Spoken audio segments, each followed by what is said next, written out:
ఢిల్లీ వాళ్ళు కర్ణాటక వాళ్ళకి చెప్పరు, కర్ణాటక వాళ్ళు ఢిల్లీ వాళ్ళకి చెప్పరు, తెలంగాణ వాళ్ళు ఢిల్లీ వాళ్ళతో మాట్లాడరు. కాబట్టి ఏ రాష్ట్రానికి ఆ రాష్ట్రంలోనే మనం మోసం చేయొచ్చని ఏమైనా కాంగ్రెస్ భావిస్తుందా?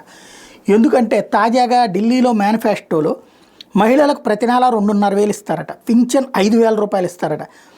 అదే సందర్భంలో ఏకంగా నిరుద్యోగ భృతి 8,500 ఇస్తారట. ఇది తాజాగా మేనిఫెస్టో రిలీజ్ చేసింది. ఇదే హామీ ఇచ్చినటువంటి కర్ణాటకలో అమలు చేస్తున్నారా? ఇదే హామీ ఇచ్చిన తెలంగాణలో అమలు చేస్తున్నారా మహిళలకి? కర్ణాటకలో దాదాపు 1.5 అయిపోయింది, 2 ఏళ్ళలో వచ్చింది దగ్గర దగ్గర. తెలంగాణలో 1 దాటిపోయింది. అక్కడే అమలు చేయట్లో 2 కాంగ్రెస్ పాలిత రాష్ట్రాలే.